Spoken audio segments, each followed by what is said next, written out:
Эфир канала ВСТ продолжает итоги недели. Добрый вечер, я Елена Насырова, и вот ключевые темы выпуска. Бросали дома и уезжали в город. Раз такого не видел ни разу в жизни, это было очень страшно. Из-за лесных пожаров пришлось эвакуировать деревню в Баймакском районе. Огонь с хребта Ирандык перепрыгнул через автодорогу. Были предприняты меры, чтобы спасти как поголовье, так же и само хозяйство.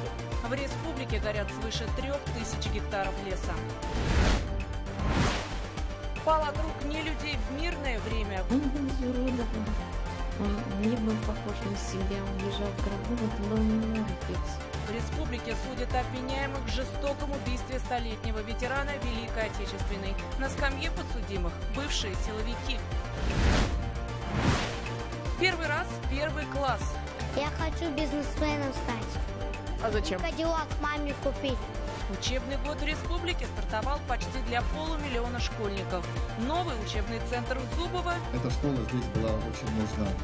И мы уже сейчас принимаем решение, что будем строить и дальше. И сертификаты в частные детские сады. Их количество нацелено удвоить. Домой с медалями. Медалей очень много. Сколько медалей? Вы считали, сколько? Сегодня завершились летние паралимпийские игры в Токио. Башкирским спортсменам и их тренерам республика выплатит премиальные.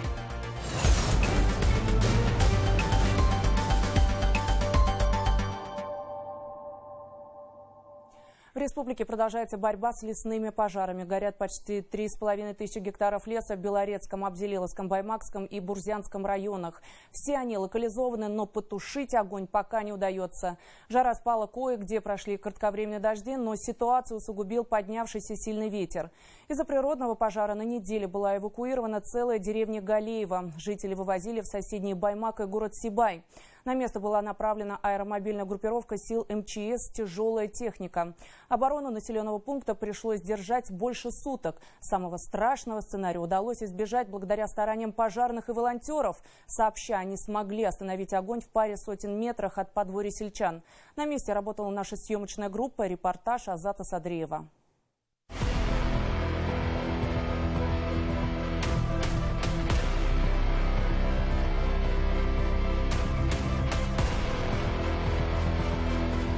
Огонь и не дающий дышать едкий дым гнал на деревню Галеева ветер силой до 30 метров в секунду. Новые очаги один за другим возникали на огромной площади, которая в итоге превысила 750 гектаров.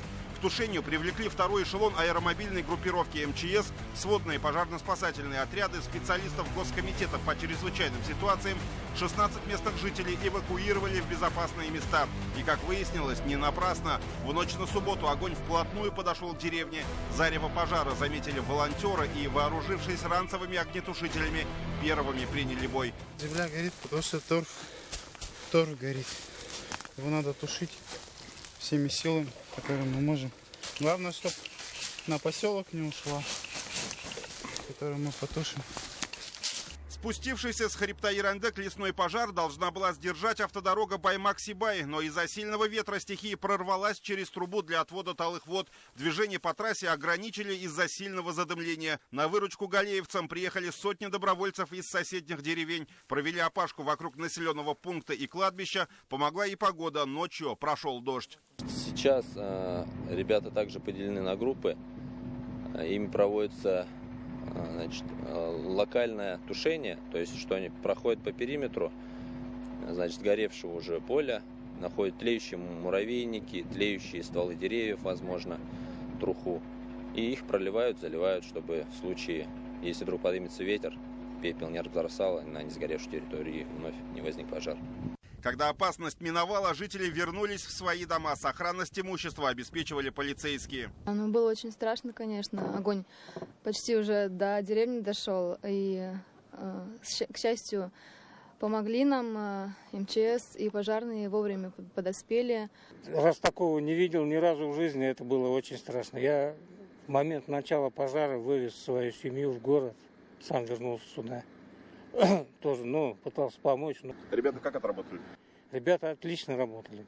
Для них это будничная работа. Для меня кажется, что это героизм. Супруга Хажинура Калимуллина, которую эвакуировали в Сибай, говорит, что для нее это была самая тревожная ночь в году. Вернувшись домой, она решила отблагодарить пожарных и волонтеров горячим обедом и ужином. Так поступили многие сельчане, в том числе и предоставив свои дома для ночлега и отдыха огнеборцев. Обязательно их надо кормить, потому что горячее питание, чай обязательно, потому что они нам помогают. Что мы без них бы сделали? Им огромное большое спасибо. Где вот есть там возможность разгорания, все необходимо полностью затушить. В тушении лесных пожаров помогают и крупные республиканские предприятия. Например, вот этот БелАЗ приехал с Сибайского карьера. Он перевозит 35 кубометров воды. Этого хватит, чтобы прямо на месте оперативно дозаправить 6-7 пожарных машин. Под угрозой находилась еще одна деревня Файзулина, но ландшафтный пожар в ее направлении удалось локализовать. Сотрудникам МЧС пришлось спасать не только людей. В ходе разведки было установлено, что внутри лесного массива за деревней Галеево находится два хозяйства. Это животноводческая ферма, порядка 200 голов скота там находилось. Также коммусоферма. Также были предприняты меры, чтобы спасти как поголовье, так же и само хозяйство.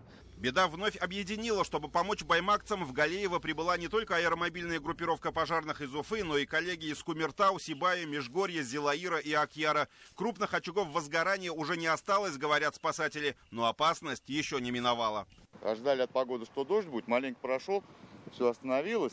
А вот сейчас, сами видите, ветер прям как в печку раздувает, вынесет куда-нибудь за полосу пахану, и все, опять побежим собирать. Погодные условия очень жаркие, сильный ветер. Помогали, тушили. Ну, в принципе, справились со своей работой. Нету ни дыма. Ситуация под контролем. Ребята устали, наверное, да? Ну, всякое.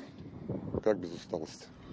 Сейчас лесники и волонтеры проводят окарауливание территории. Ветер немного стих, и даже прошел кратковременный дождь, но все может измениться в любую минуту. Поэтому, хотя пожар уже локализован, команды отбой еще не было. Азат Садриев, Вадим Исламов, Равиль Рахимзянов, Антон Барков и Арслан Надыршин. Итоги недели. Баймакский район. Еще 13 человек скончались в республике от коронавируса. Таким образом, число жертв с начала пандемии уже достигло 1187 человек. Выявлен еще 301 инфицированный ковидом за последние сутки. Внебольничная пневмония диагностирована у 127 пациентов. Большая часть тех, кто сейчас проходит лечение в стационарах, это люди в возрасте 60 лет и выше.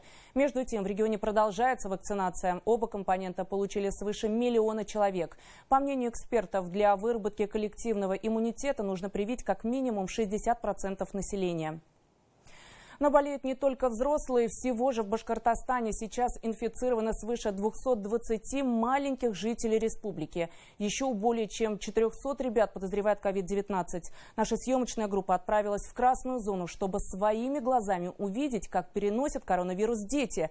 Чем отличается течение болезни у маленьких пациентов и, самое главное, как уберечь своего ребенка от инфекции? Ответы на эти вопросы в сюжете Айгуль Хатыповой. Мам, хочу в школу.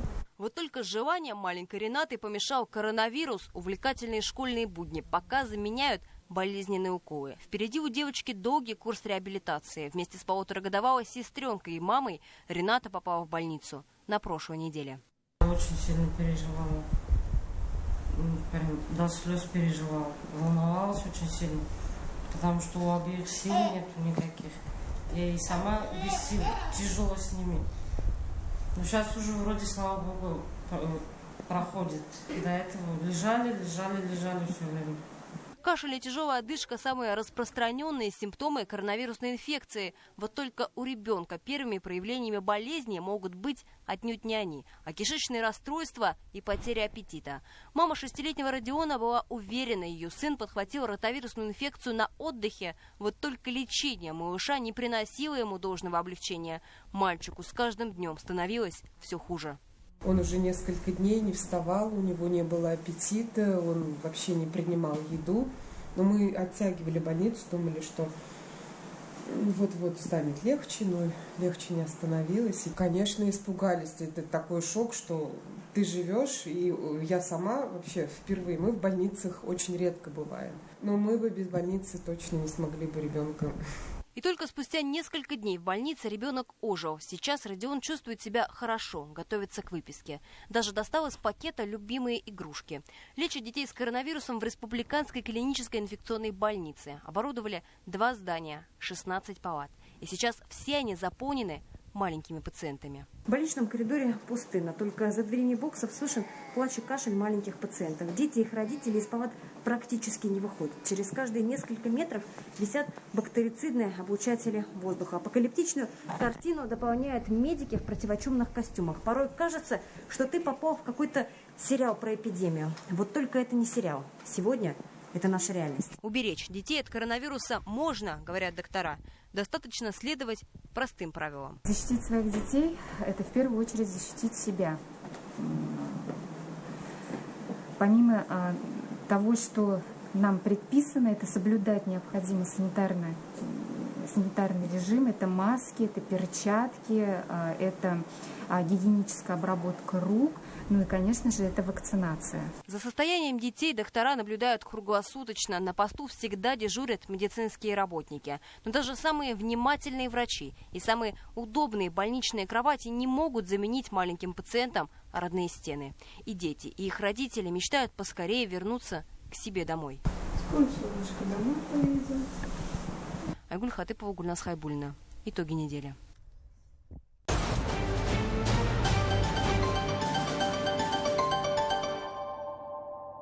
Учебный год в республике стартовал для почти полумиллиона школьников, а 60 тысяч вчерашних детсадовцев переступили порог школы впервые. Торжественные линейки для детей и их родителей прошли традиционно на открытом воздухе.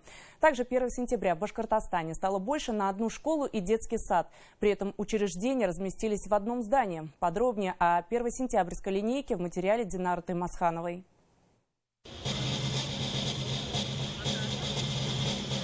Уфимской 35-й школы напоминает улей. Не только из-за количества людей, но и несмолкаемого гула. Цветы вперемешку с бантами и озабоченными лицами первашей, которые пока не готовы отпустить мамину руку. На первую для дочери линейку семья Бекановых пришла полным составом. Вычеркивала каждый день уже в течение месяца. И, наконец-то, уже мы дошли до этих дней, что она сегодня даже в 6 утра проснулась. И ей не терпится было идти уже в школу. Она уже форму сама все подготовила, все вытащила и ждала этого момента. Волнуются не только вчерашние малыши, но и родители, порой даже больше, чем дети. Казалось бы, уроки еще не начались, а серьезность у первоклашек уже проснулась. Что ты желаешь другим детишкам? Чтобы у них были хорошие оценки, они хорошо учились, никогда не получали двойками, не болели. Первый раз в первый класс — это на самом деле волнительно, как и для деток, так и для родителей. Безусловно, школа — это такой запоминающийся, яркий этап в жизни каждого человека. Поэтому очень хочется, чтобы у наших деток было как можно больше светлых, хороших воспоминаний. Первый в жизни звонок, и возле доски уже первый учитель. Вчерашние детсадовцы строят планы. Одни нацелены научиться читать, другие – считать. Особенно понадобится математика тем, кто уже в 7 лет мечтает стать бизнесменом. Я хочу бизнесменом стать. А зачем? Кадиллак маме купить. Мне тоже. А почему Кадиллак? Потому что я бизнесмен. Прежде чем освоить азы предпринимательской деятельности, придется получить знания. Детям села Зубово учиться в этом году будет комфортнее. Во вновь открывшемся в День знаний центре есть и школа, и детский сад. Их построили в рамках нацпроекта «Демография». Стоимость объекта составила почти 500 миллиарда рублей. Я вот пока ехал, вся территория практически застраивается. Появляются новые дома, появляются и многоквартирные дома. И, конечно, эта школа здесь была очень нужна. И мы уже сейчас принимаем решение, что будем строить и дальше. Я сегодня, конечно, должен сказать, что в непростое время мы живем. Санитарные ограничения существуют. И я вас всех очень прошу поберечь себя, поберечь учителей, поберечь ваших детей, поберечь родителей. Если мы будем аккуратно все выполнять, все требования, которые есть, мы с вами с этой проблемой, с этой бедой справимся. В этом году только сдался наш дом. Вот, и сразу так повезло, что сразу школа. А если бы не сдался, куда водили бы? Далеко? Пришлось в город бы ездить, поэтому это очень неудобно. Мы сами с мужем работаем не в городе, поэтому нам пришлось бы ездить в город, чтобы отвозить детей, а сами вот в Зубово. Перспективным направлением Ради Хабиров назвал частные учреждения дошкольного образования. В республике таких пока немного, всего около 40. Они, по словам главы региона, помогают восполнить нехватку мест в детсадах. В Башкортостане действует господдержка с сертификатами, по которым такие учреждения получают финансирование в сумме 6 тысяч рублей ежемесячно на ребенка. Владельцы частных детсадов попросили у главы региона увеличить стоимость сертификата и решить вопрос аренды помещений. Первая из проблем – это краткосрочные договоры аренды. Они максимум заключаются на 3 года. Хотелось бы их продлить до 10 лет, для того, чтобы стабильно просчитать свою экономику и предоставлять услугу по гарантированной стоимости муниципальной родительской платы. На сегодня из бюджета софинансируется около 2000 мест в частных детских садах. А это равно 10 новым дошкольным учреждениям на общую сумму 5 миллиардов рублей, которые правительство потратило бы на их строительство. С учетом стремительного роста числа новостроек, власти намерены обсудить развитие дошкольного образования и с застройщиками. Динара Таймасханова, Артур Шамсудинов. Итоги недели. 8 погибших за 3 последних дня недели. Начало осени на дорогах республики ознаменовалось ростом смертельных аварий. И что страшнее всего, со стартом учебного года стало больше ДТП с участием детей. За пятницу и субботу госавтоинспекторы зафиксировали почти 4,5 тысячи нарушений, а 148 остановленных водителей сели за руль под шофе. С подробностями мой коллега Эмиль Басареев.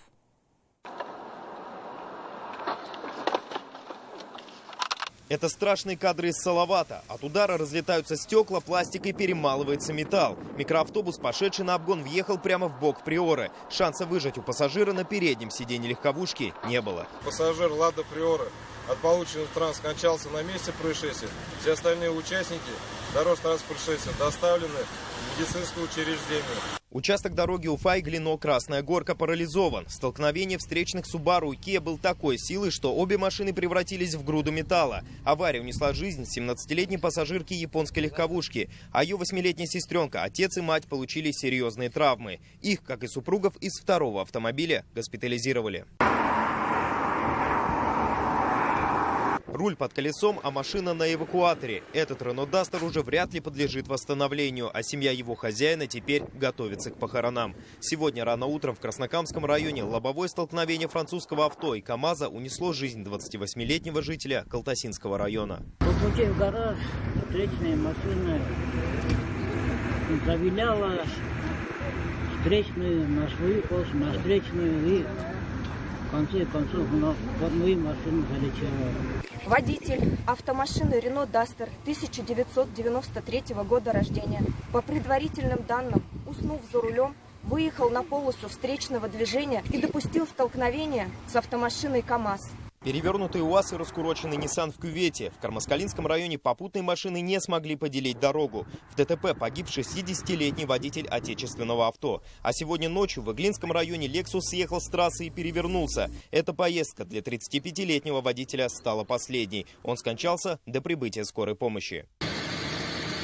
Гибнут под колесами и пешеходы. Ночью в Мишкинском районе водитель «Лады» 14-й модели сбил сразу 2 человек. 18-летний парень погиб на месте, а 16-летнего подростка врачи доставили в реанимацию. Со слов водителя, его ослепили фары встречной машины. Посередине дороги оказалась машина с дальним светом. Я моргал ему, сигналил, чтобы выключил, хотя бы видно было, чтобы я понял, что ты притормозил.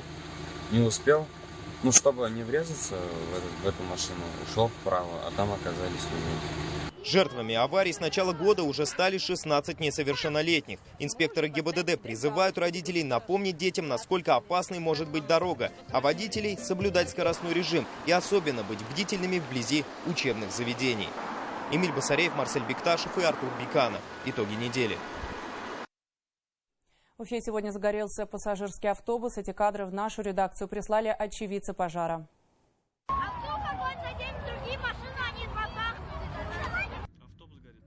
Автобус загорелся на подъеме с проспекта Салавата Юлаева на улицу Менделеева, в связи с чем эту часть города окутали черные клубы дыма. Известно, что в момент возникновения огня в салоне находились 30 пассажиров. Все произошло в ходе движения. Это 75-й маршрут. По уточненной информации, травмирован водитель автобуса. Он получил ожоги рук. Среди пассажиров пострадавших нет. На место прибыли 2 пожарных расчета. Огонь в короткие сроки удалось потушить. Причина пожара устанавливается. В Уфе судят обвиняемых в убийстве 100-летнего ветерана Великой Отечественной войны. Над фронтовиком жестоко расправились ради его сбережения в июле прошлого года. Тело обнаружили в его доме на окраине деревни в Кигинском районе. На скамье подсудимых 2 мужчин, оба бывшие сотрудники Федеральной службы исполнения наказаний. Тему продолжит Лилия Курбанова. Мне жалко всех. Я не хочу общаться. На словах жалость, на лице улыбка. Этот короткий разговор состоялся перед заседанием по делу убийства ветерана Великой Отечественной войны. Мужчина то ли родственник, то ли просто знакомый одного из обвиняемых. Никто из компании этих людей общаться с прессой не захотел. Родственник убийца? В убийстве обвиняют 2 мужчин, оба бывшие сотрудники ФСИН. Один земляк жертвы, житель Кигинского района, а второй из Челябинской области. По версии следствия, они знали, что у ветерана Ивана Николаевича Несмеянова были накопления более 2 миллионов рублей. Ночью в нетрезвом состоянии обвиняемые проникли к 100-летнему дедушке в дом, связали, избили, как беспомощного котенка, и забрали деньги. Тело было обнаружено в жутком состоянии. Множество переломов, ушибов, резаных ран шеи и предплечья. С обвинением мужчины не согласны. Один частично, второй полностью отрицает свою вину. Желаете выразить свои отношения к преступлению? Что? Я не совершал этого преступления. А это кадры Следственного комитета. Допрос. Обвиняемый тут дает показания. Искали деньги дома у ветерана. Он даже признался, где хранит сбережения, но не спасло. Опускал в зал, громко шумел, дед проснулся и, проснувшись, сказал: кто здесь? Он вытащил ножик, поставил в гору и начал допытывать, где деньги. Дед уже ничего не сказал, просто пальцем указал на шкаф. Ветеран был убит в июле прошлого года. Тех, кто это сделал, искали несколько месяцев. Он был изуродован. Он не был похож на себя, он лежал в гробу. Это был не мой отец. Это был какой-то страшный. Он был активный, деятельный. И говорил: я еще лет 15 проживу. Хотя и ходил-то уже плохо, но все равно он все делал сам до последнего. Надзорные органы требуют для обвиняемых максимального наказания. Прокурор республики считает, что по материалам предварительного расследования вина уже доказана. Я посчитал, что необходимо лично поддержать государственное обвинение по такому уголовному делу. Оно является для нас принципиальным. Мы считаем вину подсудимых доказанным и намерены представить суду исчерпывающие доказательства их вины. Говорить о том, что мужчины ценят подвиг ветерана, не приходится. Избили не только до смерти, до беспамятства. Правда, видимо, уже до своего. Он участвовал в маньчжурской операции на заключительном этапе Второй мировой войны. Освобождал северные и северо-восточные провинции Китая и Кореи. Прожив целый век, себя защитить он уже не смог. Люди, которые его убили, оценили жизнь ветерана сухо в 2 миллиона рублей. Лилия Курбанова, Роберт Давлетбердин. Итоги недели. Больничный по уходу за ребенком возрастет, водители перестанут предупреждать о видеокамерах, а правила перевозки животных в поездах ужесточаются. С 1 сентября вступили в силу целый ряд нововведений, нацеленных упростить нашу жизнь. О том, что меняется с осени этого года, расскажет Альбина Хайруллина.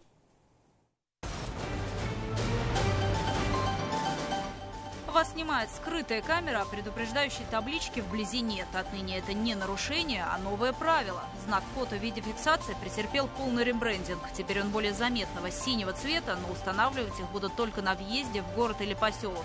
А вот где именно скрывается камера, водителям пояснять не обязаны.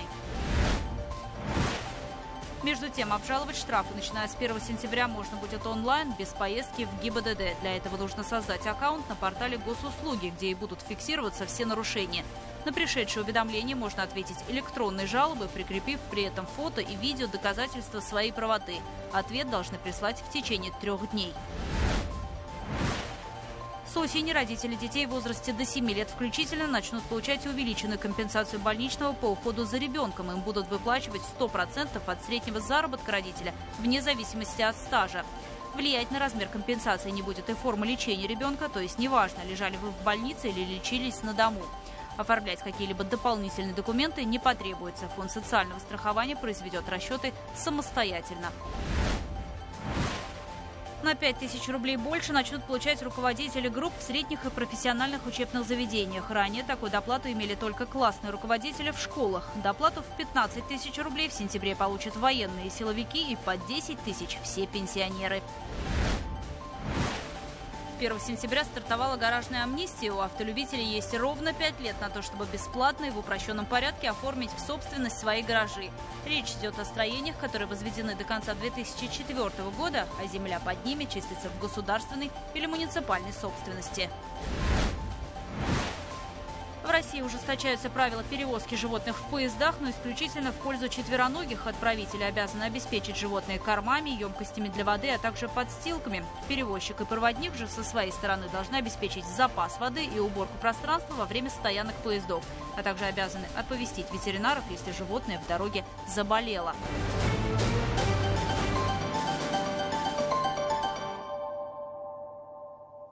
Предвыборная гонка выходит на финишную прямую. Голосование пройдет уже через неделю. И сейчас партии как никогда пытаются обогнать соперников, привлечь на свою сторону как можно больше избирателей. На политической арене не только уже известные игроки, но и новички, о которых пока мало что известно.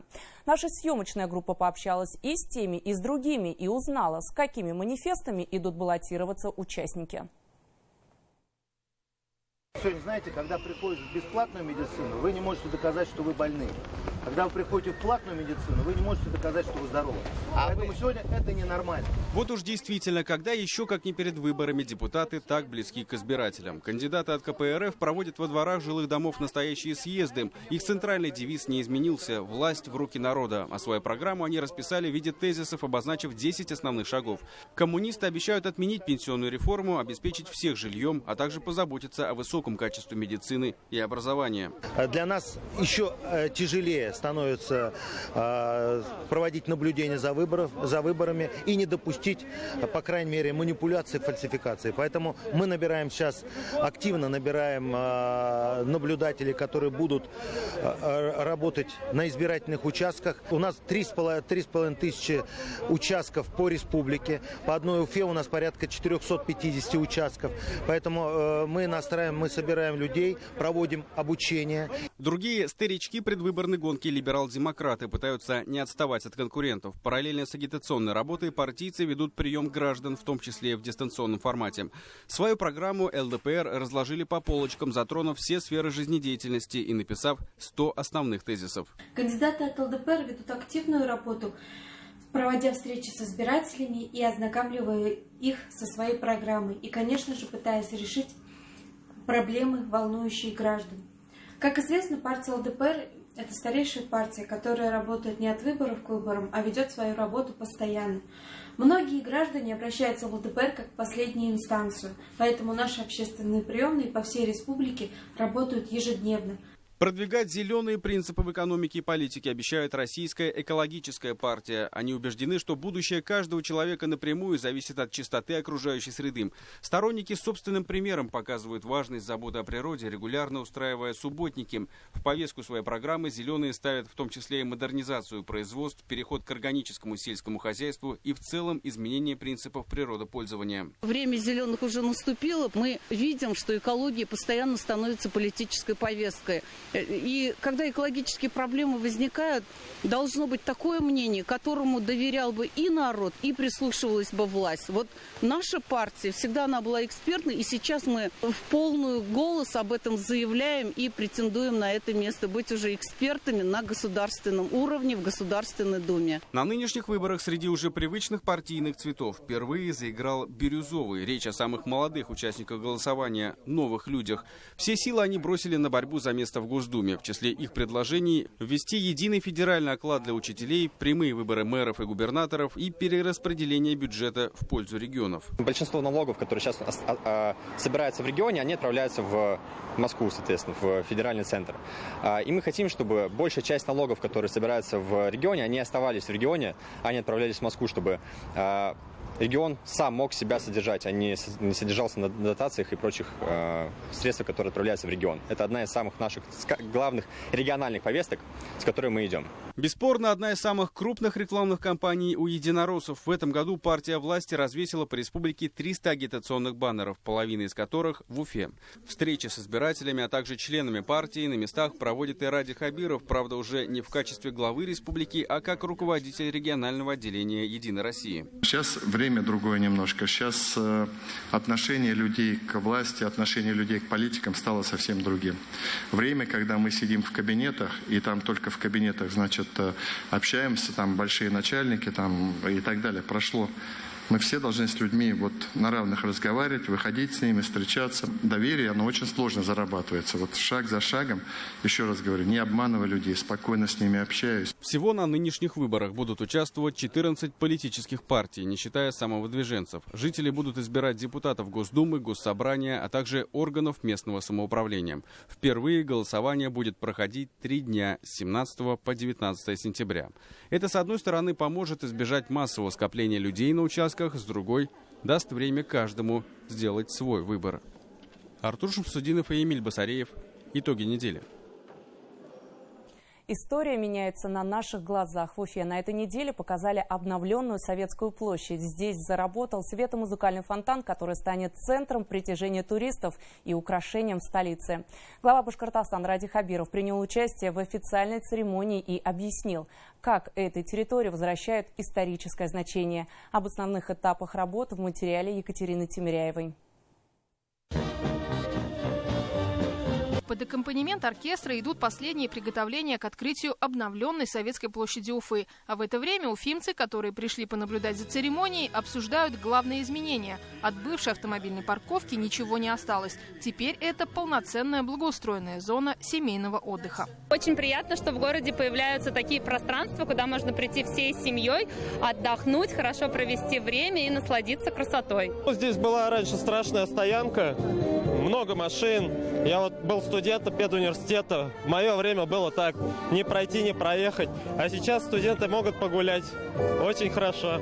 Сейчас уже очень красиво вот эти уголочки, где там сосны красивые, скамейки стоят. В этом году, когда было летом очень жарко, было приятно там отдохнуть. Обновления идут по плану. Глава Башкортостана Ради Хабиров посещал с проверкой Советскую площадь Уфы несколько раз. В июле этого года он поручил завершить основные этапы благоустройства исторического центра города к 1 сентября и сказал, что прилегающее общественное пространство нужно сделать безопасным для горожан.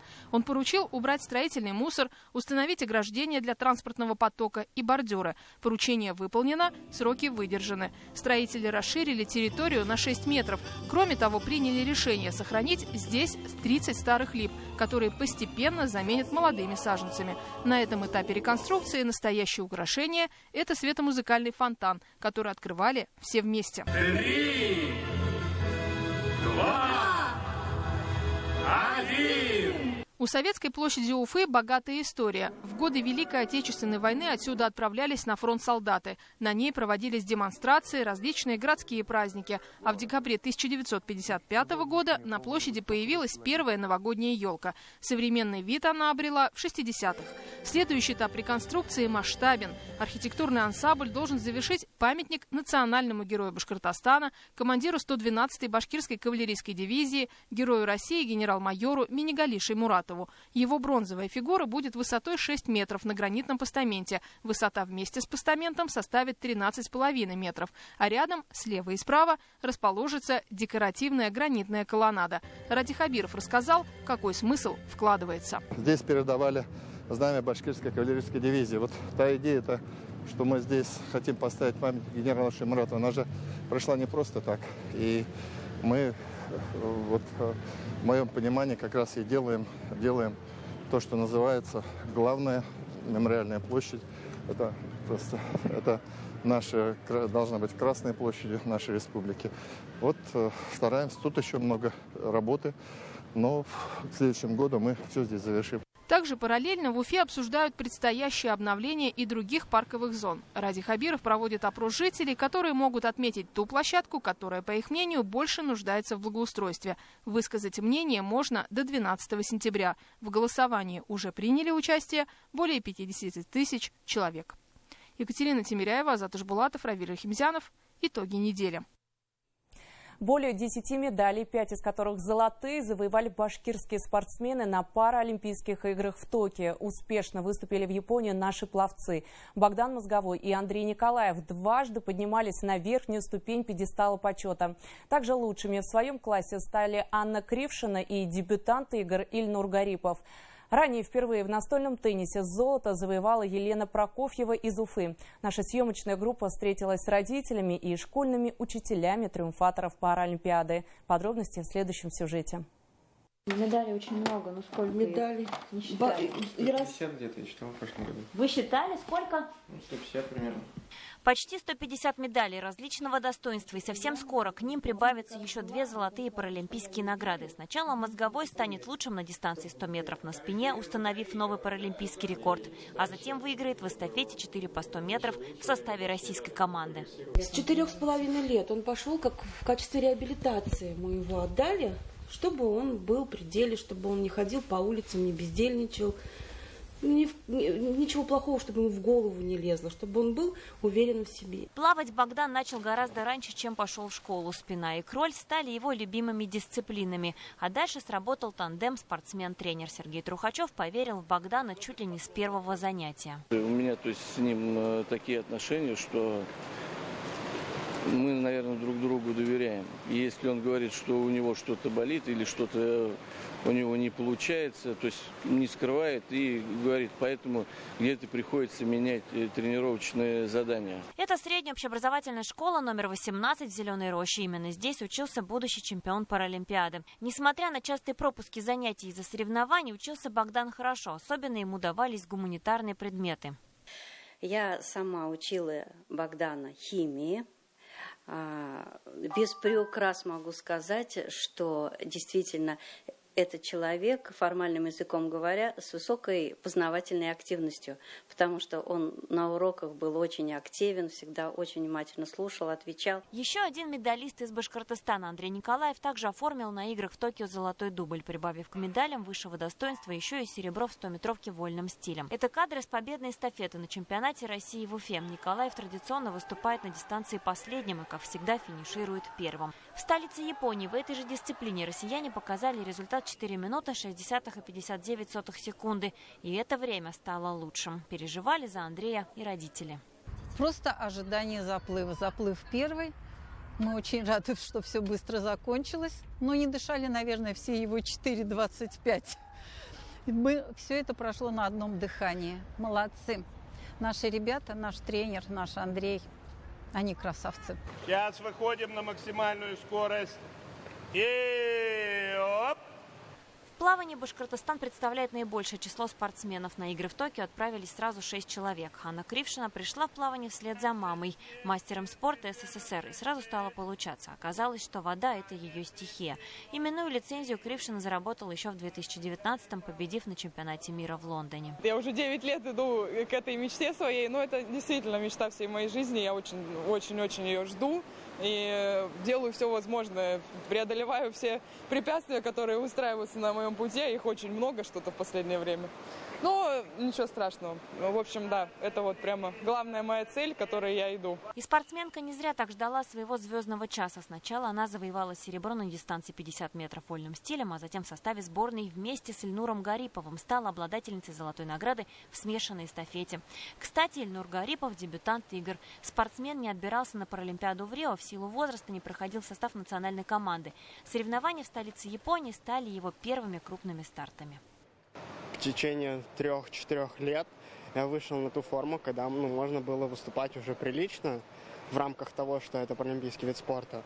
И после потери зрения, после потери полностью зрения, я решил, что я хочу достичь успеха с помощью спорта. На счету Артура Сайфудинова бронза. Пловец занял 3-е место на дистанции 100 метров брасом, показав результат в 1 минуту 5,76 секунды. Ради вот этих вот медалей, ради вот этих вот эмоций, которые ты получаешь на соревнованиях, ради вот этого драйва, когда ты уходишь на старт, встаешь на тумбочку, плывешь изо всех сил, показываешь себя, показываешь миру. Петр Захарович сказал, что я веду свои непутевые заметки, они очень даже путевые. Я показываю, рассказываю, как выглядит Япония нашими глазами. Одна из самых общительных спортсменок в составе сборной Анна Кулинич-Сорокина. Легкоатлетка успевала тренироваться и рассказывать в соцсетях о жизни в Токио. В метании копья она стала 5-й и впервые за 10 лет осталась без медалей в этой дисциплине на турнире планетарного масштаба. Кругом зелень, небоскребы. И мы, маленькие такие, на фоне их, делаем свою большую работу, чтобы успешно выступить на Паралимпийских играх. Хотя это будет очень-очень непросто. Старший тренер национальной сборной Петр Буйлов не скрывал опасений, что в Токио нашим спортсменам придется непросто. После пандемии конкуренты могли уйти вперед. В финале в беге на 200 метров Анна Кулинич-Сорокина вместе со своим лидером Сергеем Петриченко показала 3-й результат, пропустив вперед представителей Кубы и Украины. Всего за время Паралимпиады башкирским спортсменам удалось завоевать более 10 медалей различного достоинства и таким образом в очередной раз показать, что Башкортостан был и остается одним из самых спортивных регионов страны. Юлия Паршина, Вадим Исламов, Ильнур Юмагулов, Владислав Минязев. Итоги недели. Добавлю, что за каждую медаль Республика Башкортостан выплатит спортсменам материальное поощрение по 2 миллиона рублей за золото, в 1,5 миллиона рублей оценили серебряную медаль и по 1 миллиону спортсмены получат за бронзу. Их тренерам выплатят половину от данной суммы. Также выплаты получат спортсмены, занявшие с 4 по 8 место по 200 тысяч рублей. Отмечу, что Россия на 4-м месте в медальном зачете после Китая, Великобритании и США. У России 36 золотых, 33 серебряных и 49 бронзовых медалей. На неделе глава Башкортостана Ради Хабиров встретился с игроками, тренерами и руководством хоккейного клуба «Салават Юлаев». Руководитель региона отметил, что все финансовые вопросы решены, и хоккеистам нужно волноваться только о том, что будет происходить на ледовой площадке. Ради Хабиров поручил клубу внести предложение по количеству болельщиков на ближайших домашних матчах, а игрокам пожелал удачи в новом сезоне континентальной хоккейной лиги. Глава республики отметил, что главная задача для клуба в плей-офф – завоевать Кубок Гагарина. Мне кажется, мы должны вместе порадовать наших болельщиков. У нас очень опытная команда с Томми Ламсой. Спасибо большое. И опытный коллектив тренеров. И уверен, что вы сможете выбрать верную стратегию, тактику игры и, соответственно, придете к успеху. В завершении встречи Ради Хабиров получил от команды 2 подарка. Образец игровой формы, в которой юлаевцы выступили на домашнем предсезонном турнире, а также клюшку лидера команды Тейму Хартиканина. Далее эфир канала БСТ продолжит специальный репортаж Юлии Нигматуллиной. Не переключайтесь. Ну а я с вами прощаюсь. До встречи в эфире.